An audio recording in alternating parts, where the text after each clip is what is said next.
It is essential to a true theory of nature and of man that it should contain somewhat progressive uses that are exhausted or that may be, and facts that end in the statement, cannot be all that is true of this brave lodging wherein man is harbored, and wherein all his faculties find appropriate and endless exercise. And all the uses of nature admit of being summed in one, which yields the activity of man an infinite scope. Through all its kingdoms, to the suburbs and outskirts of things, it is faithful to the cause whence it had its origin. It always speaks of spirit. It suggests the absolute. It is a perpetual effect. It is a great shadow pointing always to the sun behind us. The aspect of nature is devout. Like the figure of Jesus, she stands with bended head, and hands folded upon the breast. The happiest man is he who learns from nature the lesson of worship. Of that ineffable essence which we call spirit, he that thinks most, will say least. We can foresee God in the coarse, and, as it were, distant phenomena of matter, but when we try to define and describe himself, both language and thought desert us, and we are as helpless as fools and savages. That essence refuses to be recorded in propositions, but when man has worshipped him intellectually, the noblest ministry of nature is to stand as the apparition of God. It is the organ through which the universal spirit speaks to the individual, and strives to lead back the individual to it. When we consider spirit, we see that the views already presented do not include the whole circumference of man. We must add some related thoughts.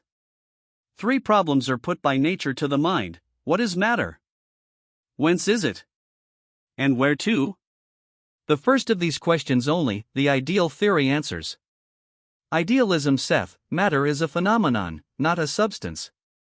Idealism acquaints us with the total disparity between the evidence of our own being, and the evidence of the world's being. The one is perfect, the other, incapable of any assurance. The mind is a part of the nature of things, the world is a divine dream, from which we may presently awake to the glories and certainties of day. Idealism is a hypothesis to account for nature by other principles than those of carpentry and chemistry. Yet, if it only deny the existence of matter, it does not satisfy the demands of the spirit. It leaves God out of me.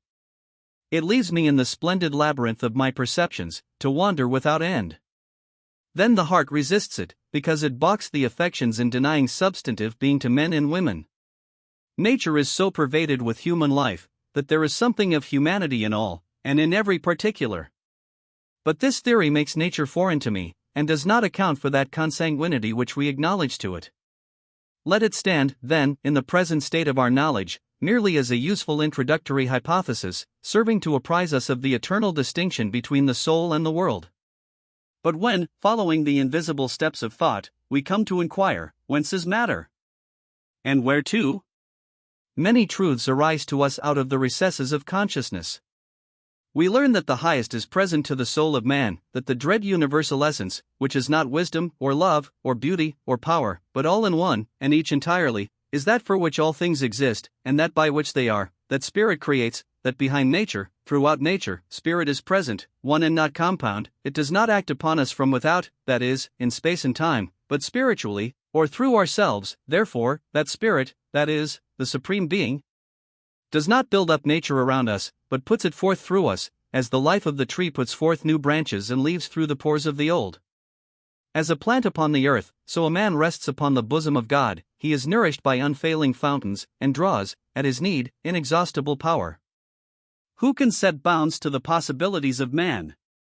Once inhale the upper air, being admitted to behold the absolute natures of justice and truth, and we learn that man has access to the entire mind of the Creator, is himself the Creator in the finite.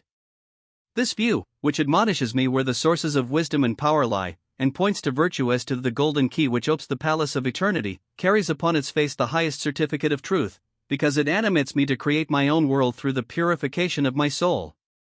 The world proceeds from the same spirit as the body of man. It is a remoter and inferior incarnation of God, a projection of God in the unconscious. But it differs from the body in one important respect. It is not, like that, now subjected to the human will. Its serene order is inviolable by us. It is, therefore, to us, the present expositor of the divine mind. It is a fixed point whereby we may measure our departure. As we degenerate, the contrast between us and our house is more evident. We are as much strangers in nature as we are aliens from God. We do not understand the notes of birds. The fox and the deer run away from us, the bear and tiger rend us. We do not know the uses of more than a few plants, as corn and the apple, the potato and the vine. Is not the landscape, every glimpse of which hath a grandeur, a face of him?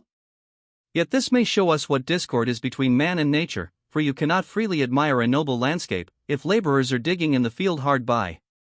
The poet finds something ridiculous in his delight, until he is out of the sight of men.